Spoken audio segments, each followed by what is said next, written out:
자, 앞서 보내리라라는 제목으로 하나님의 말씀을 증거하도록 하겠습니다.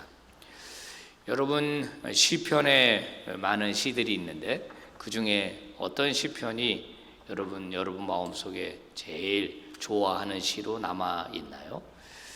1편도 좋고 23편도 좋고 여러 가지 시들이 있습니다만은 저는 이 121편이 그렇게 은혜가 됩니다. 요즘은 기도를 못 해주는데 수술하는 성도들 찾아가서 꼭 이 말씀을 읽어주면서 기도해 주는데요. 한번 우리 같이 읽어볼까요? 시작. 내가 산을 향하여 눈을 돌리라. 나의 도움이 어디서 올까? 내가 도움이 필요할 때 산을 바라본다는 겁니다. 왜 산을 바라보는 걸까요? 산에 산신령이 계시기 때문에 우리가 산을 바라보는 것은 아니죠. 그죠? 전에 언젠가 그 다큐멘터리를 보니까 히말라야 산을 등반하는 사람들이 있잖아요. 그 산 아래 형형색색의 그 깃발들, 천들이 나부끼면서 거기에 그 돌로 쌓은 제단 같은 것들이 있는 것을 봤어요. 거기에다가 절을 합니다. 그러면서 등반을 잘 할 수 있도록 도와주세요. 이렇게 합니다. 우리 인간들은 산에 올라가서 우상에게 절하기를 좋아합니다. 제가 태어나서 성장한 곳은 홍은동인데요. 다 그렇지만은 저희 뒷산이 있었어요. 크지 않은 산입니다. 백년산이라고 하는 산인데 어릴 때 그 산에 올라가 보니까 그 큰 바위 밑에 여지없이 거기에 제단이 있습니다. 거기서 그 바위에게 절하고 또 성황당도 있었어요. 학교 끝나고 오다 보면은 초등학교 시절에 거기서 구슬하고 있는 모습도 자주 목격했습니다.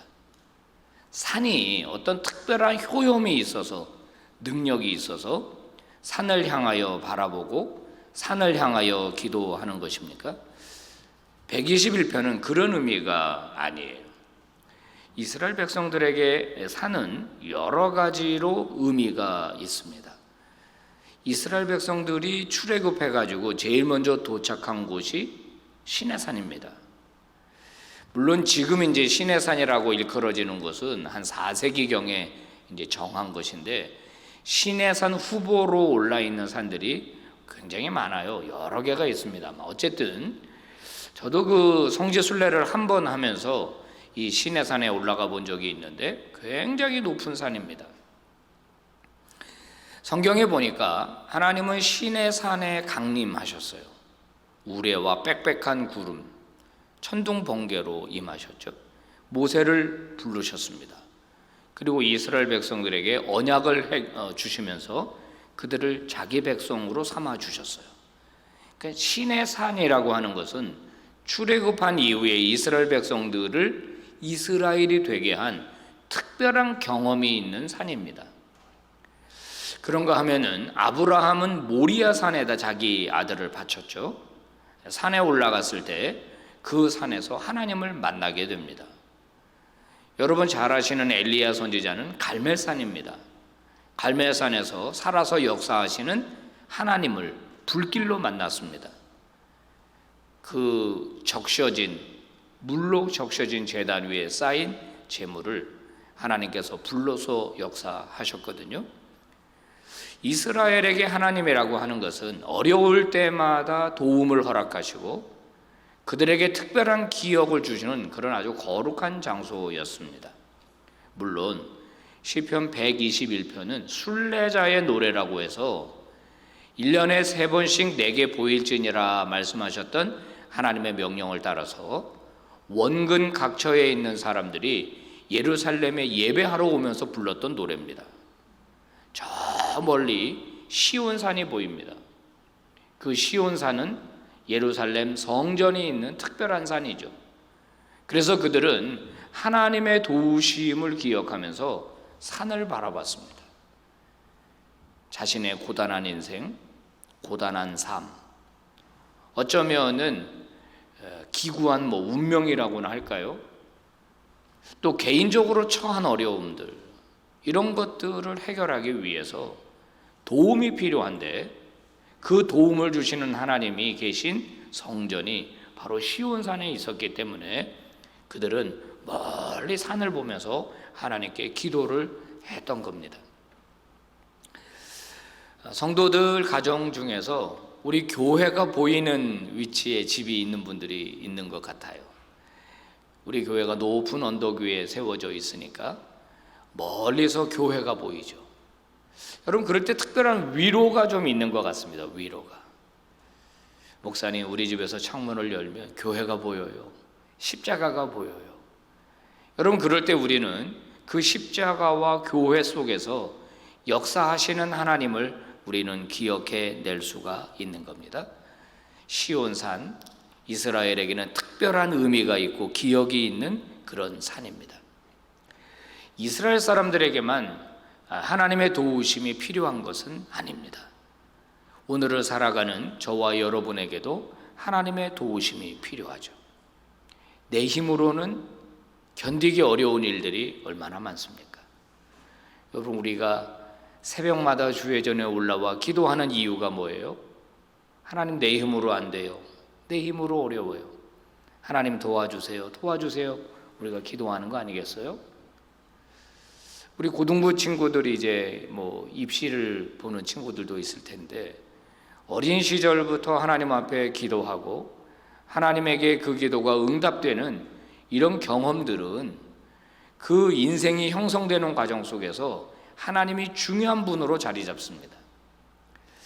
저도 돌이켜 보니까 아주 어릴 때부터 이제 교회를 다녔으니까요. 학교 다니면서 하나님 앞에 간절히 기도했던 적이 몇 번 있었던 것 같습니다. 언제냐면 숙제를 안 했을 때. 그때 지금도 제가 기억이 됩니다. 얼마나 기도를 했냐면 하나님 아버지, 오늘 숙제 검사하지 않게 해주세요.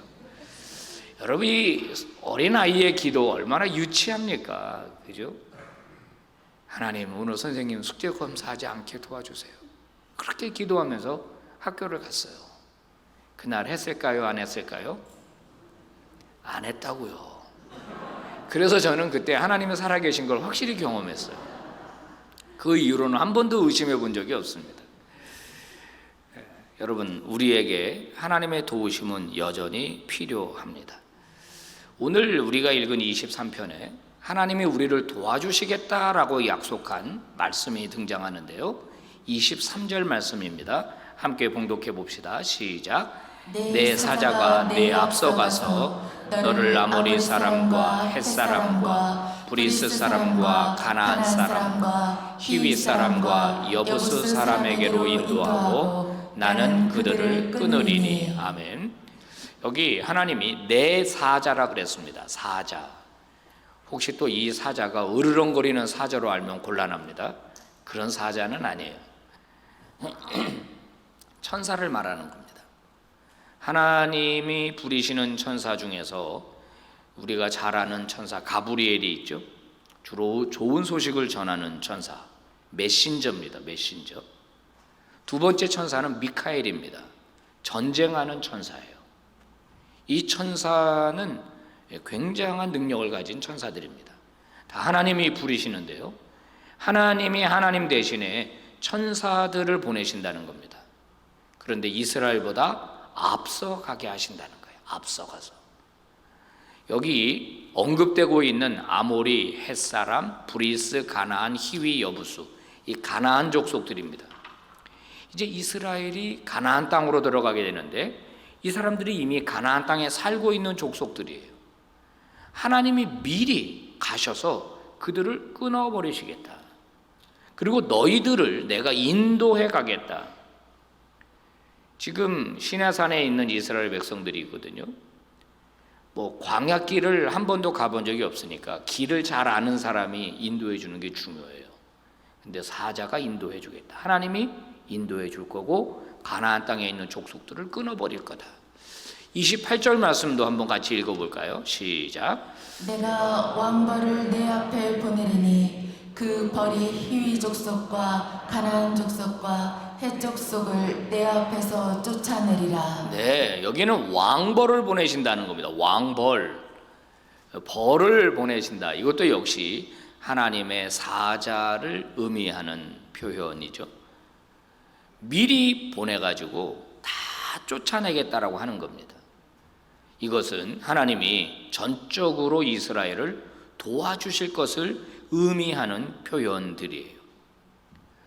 이스라엘 백성들이 이집트에서 출애굽할 적에 여러분 그들이 승리하고 이집트에서 나올 수 있었던 원인이 무엇입니까? 자기들이 민병대를 조직을 해가지고 자기들이 무슨 암살단을 조직을 하고 자기들이 막 훈련하고 뭐 이래가지고 이집트를 이기고 스스로 나온 것입니까? 아니지 않습니까? 여러분 이집트와 이스라엘은 히브리 족속은 상대가 되지를 않아요. 그들은 노예였습니다. 한 번도 전쟁 훈련을 해본 적이 없어요. 군사 훈련을 받아본 적이 없습니다.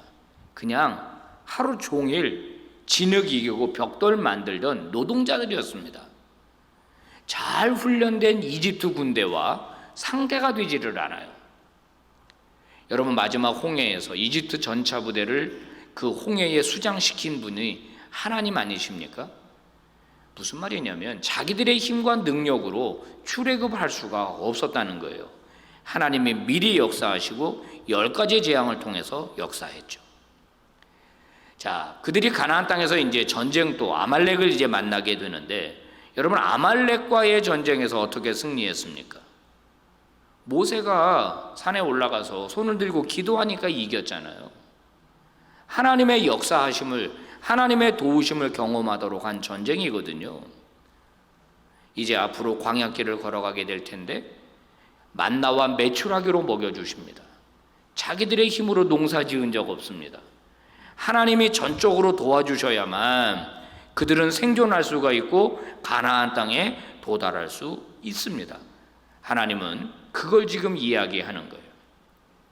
여러분 하나님의 도우심이 있었기 때문에 출애굽할 수 있었고 하나님의 도우심 때문에 가나안 땅에 도착하게 될 거고 하나님의 도우심으로 가나안 땅에 들어가게 될 것입니다.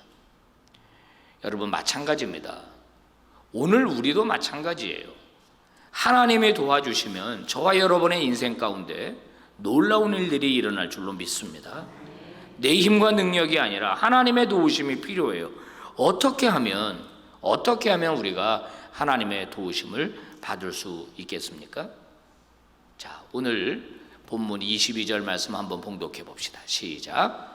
네가 그의 목소리를 잘 청종하고 내 모든 말대로 행하면 내가 네 원수에게 원수가 되고 내 대적에게 대적이 될지라. 아멘. 이겁니다. 하나님의 도우심을 받으려면 그의 목소리를 잘 청종하는 하나님의 백성이 되는 길밖에는 없는 거예요. 하나님 입장에서 아이고 내 백성이야 라고 인정이 돼야 하나님이 그들 대신 싸우시는 겁니다. 그들을 도와주시는 거예요. 여기 아까 언급된 가나안의 수많은 족속들이 있지 않습니까?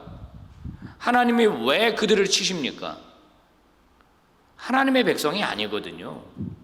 아모리 족속, 히위 족속, 헷 족속이 하나님의 백성이 아니니까 하나님이 보호하실 수가 없는 거예요. 너희가 내 목소리를 잘 청종하고 내 말대로 행하면 지금 시내산에서 주시는 율법이 있거든요.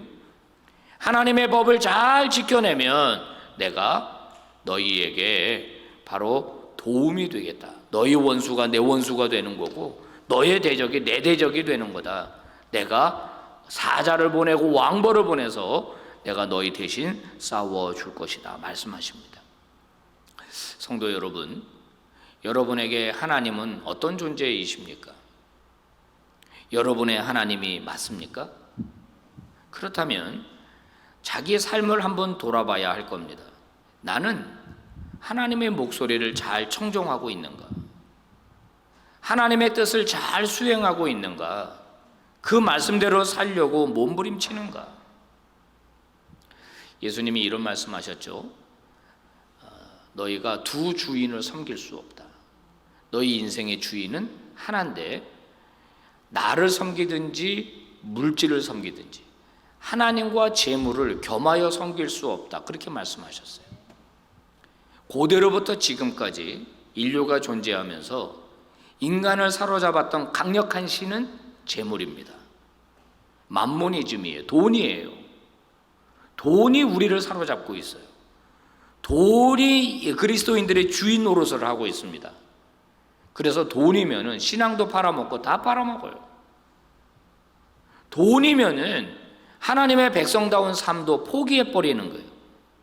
그래서 성경은 너의 주인이 누구이냐, 너의 주인이 누구이냐, 이 부분을 분명하게 물으시는 거예요. 정말 하나님의 내 인생의 주인이 맞느냐, 아니면 물질이, 돈이 너의 인생의 주인이냐, 그걸 물으시는 겁니다. 자, 갈멜산에서 엘리야가 이스라엘 백성들에게 외쳤던 말입니다. 18장 21절 같이 봉독합시다. 시작. 너희가 어느 때까지 두 자리에서 머뭇머뭇하겠느냐. 여호와가 하나님이면 그를 쫓고 바알이 만일 하나님이면 그를 쫓으라. 아멘. 여기서 하나님은 바알이냐 나냐 물으시는 겁니다. 바알 신은요, 풍요의 신입니다. 풍요의 신. 바알 신은 남신인데요, 하늘에서 비를 내려주는 신입니다. 그 당시 가나안 사람들은요, 농경 문화 속에 있었기 때문에 농사가 잘 되려면 비가 필요했어요. 그래서 땅의 신은 여신이고 하늘의 신은 남신인데, 하늘에서 비를 내려주는 것이 마치 정액을 뿌리는 걸로 이해를 했어요. 그래서 그 정액을 받아서 땅이 소산물을 내주는 걸로, 다산 많이 거두는 거. 그래서 바알 신은 하늘의 신입니다. 근데 가나안 땅이라고 하는 거는요, 농번기가 있고 농한기가 있거든요.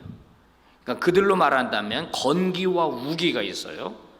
그 건기와 우기라고 하는 날씨 속에서 작물을 심기도 하고 거두기도 하는데, 이런 얘기 하잖아요. 바알이 너의 신이 자는가 한번 깨워봐라, 이런 얘기 하죠. 그러니까 농한기 때는, 건기 때는 바알이 자는 걸로 이해를 한 거예요. 시편에서 하나님은 졸지도 아니하시고 주무시지도 아니한다. 바알과 비교했을 때 하나님은 그런 분이 아니라는 거예요. 엘리야는 당시 이스라엘 백성들이 하나님의 백성임에도 불구하고 돈신, 물질의 신인 바알을 섬기는 것을 보고 개탄하면서 확실히 정해라.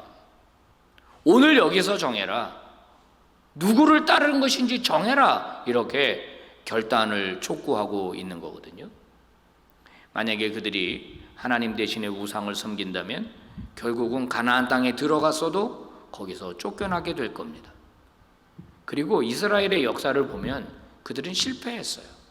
결국은 가나안 땅에서 쫓겨나서 종이 되고 포로가 되는 그런 기구한 이 일들을 만나게 되죠.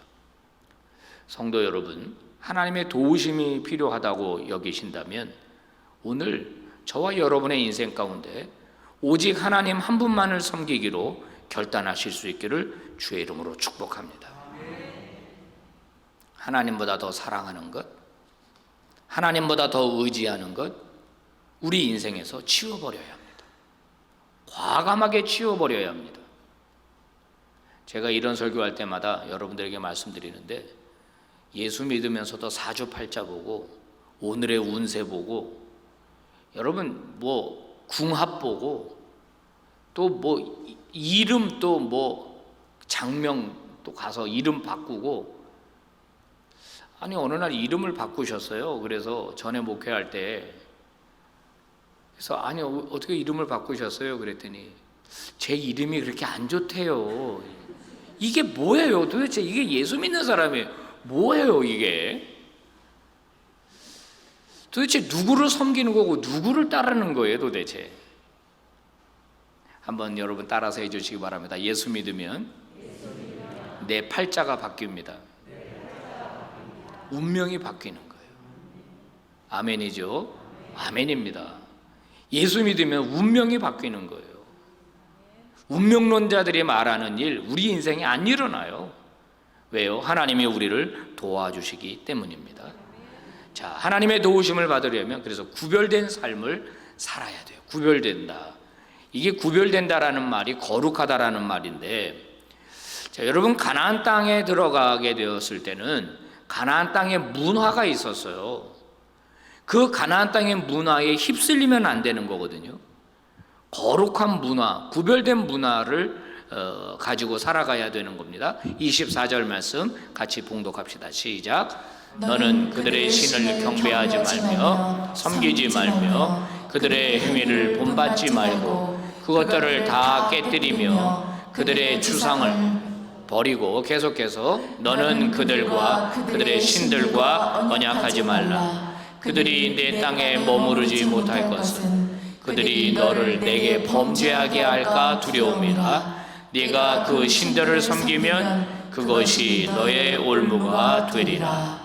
네, 이 타락한 문화 속에서 젖어들지 말라는 겁니다. 우리가 세상에서 살면 세상 문화에 익숙하게 되어 있는 거예요. 근데 그 가나안 땅의 문화는 타락한 문화라고 하는 겁니다. 여러분 창세기를 읽어보면은 야곱이 바단 아람에서 고향으로 돌아오는 과정 속에서 세겜에 도착하게 됩니다. 형 에서와 극적으로 화해하고 세겜 땅에 정착을 시도하게 되는데, 거기서 은 100개를 주고 땅을 구매합니다. 그리고 거기서 이제 정착을 시도하는데, 그 야곱의 인생에 큰 어려움이 찾아오죠. 세겜 땅에 머무르지 못하는 일이 생겨요. 누구 때문이었습니까? 딸 디나 때문이었습니다. 아들이 12명이 있었고 딸이 하나 있었는데, 이 딸 디나가 그 정착 생활을 하게 되면서 세겜 문화를 호기심을 갖고 바라보게 돼요.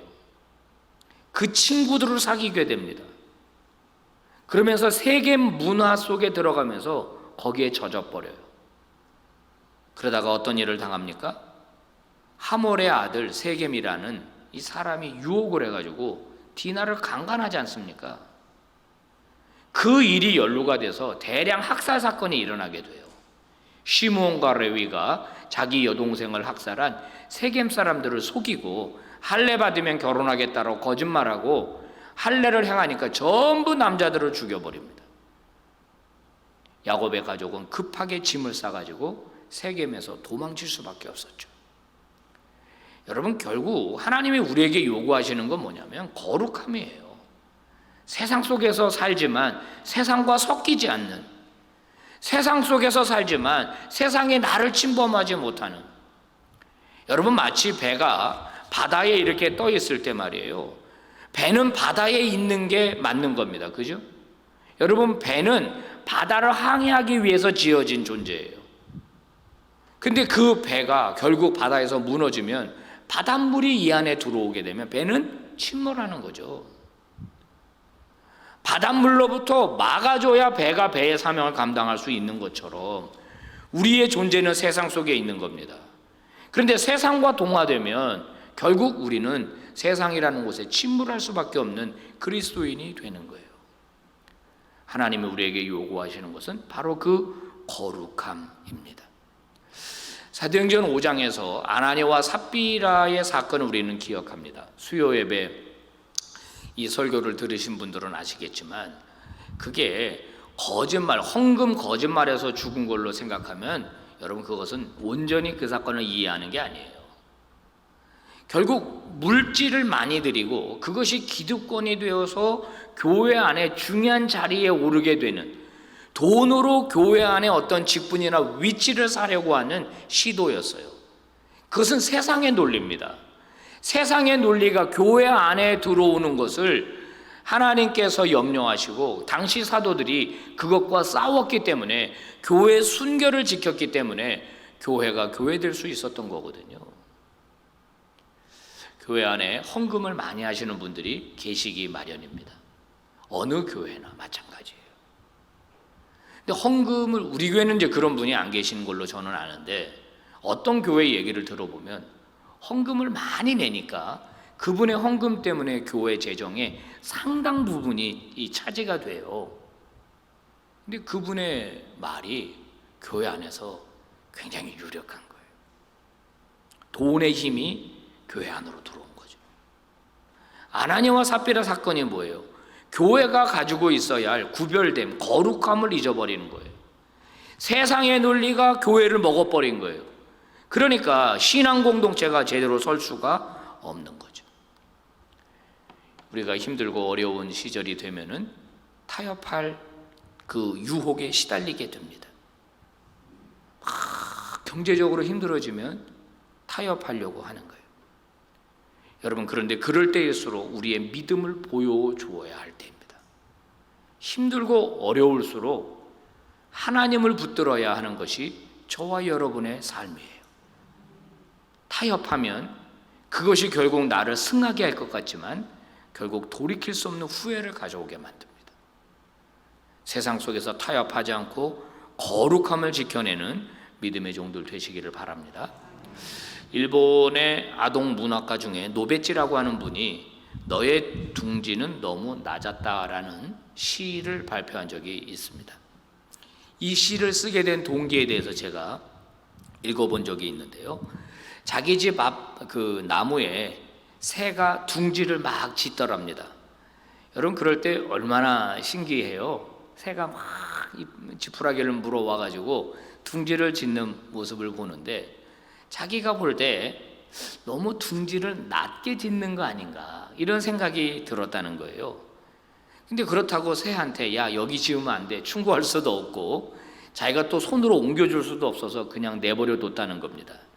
거기서 알을 낳고 알을 품더니 새끼들이 태어납니다. 부지런히 먹이를 물어다가 새끼들에게 넣어주더라는 거예요.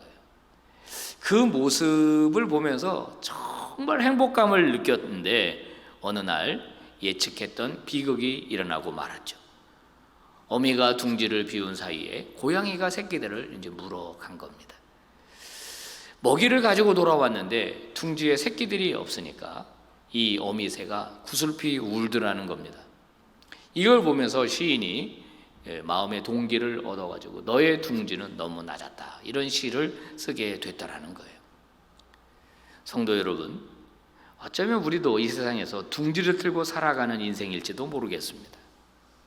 근데 우리의 둥지가 어디에 있습니까? 얼마나 많은 위험들이 도사리고 있나요? 우리의 힘으로 해결하지 못하는 일들이 얼마나 많습니까? 이럴 때 우리는 도움이 필요합니다. 바로 하나님의 나를 도와주시는 그 도움이 필요하죠. 어차피 인간은 의존적 존재입니다. 나 남한테 도움받기 싫다, 나도 남 돕기 싫다 이런 사람이 있습니다만은 혼자 태어나고 혼자 탯줄 끊고 혼자 먹고 혼자 성장한 사람이 있나요? 어차피 우리는 누군가에게 의존하고 누군가의 의존을 받아주면서 사는 존재예요. 그렇다면 이제 우리는 우리의 근본적인 의존이 어디에 있어야 하는가를 생각해야 합니다. 하나님이 오늘 우리에게 말씀하신 이 말씀이 뭡니까? 하나님 앞에서 어떤 태도를 보이라고 이야기하십니까? 내가 너희보다 앞서 사자를 보낼 건데, 내가 너희보다 앞서서 왕벌을 보낼 건데 너희들이 내 말을 청종하면 내가 그리해 주겠다는 거 아니겠습니까? 가나안 땅의 문화에 깊숙이 빠지지 말고 그들의 신을 섬기거나 언약하지 말고 오직 나 여호와만을 섬겨라. 오직 나만을 예배하라, 제사하라. 그러면 내가 너희를 도와주겠다. 이게 오늘 하나님이 이스라엘 백성들에게 주신 약속이에요. 여러분, 이 주님의 음성이 저와 여러분의 가슴속에 깊이 새겨지기를 바랍니다. 오늘 주신 말씀 우리 마지막 같이 봉독하고 말씀을 마칩니다. 시작. 내가 왕벌을 내 앞에 보내리니 그 벌이 히위 족속과 가나안 족속과 헷 족속을 내 앞에서 쫓아내리라. 아멘. 기도하겠습니다. 하나님 아버지 감사합니다. 10월의 첫날 이 첫 시간을 하나님 앞에 예배합니다. 아버지, 10월 한 달뿐만 아니라 우리 인생 가운데 우리보다 앞서 행하시는 하나님의 거룩한 역사를 경험하기를 원합니다. 나의 도움이 어디서 올까? 나의 도움은 천지를 지으신 여호와에게서로다. 하나님 아버지, 이 고백이 우리의 고백이 되게 하여 주시옵소서. 하나님이 나의 하나님, 오직 한 분인 하나님으로 섬기며 그분만 영광 돌리며 그분만 기뻐하는 저희들 다 되게 하여 주시옵소서. 예수님 이름으로 기도 올리옵나이다. 아멘.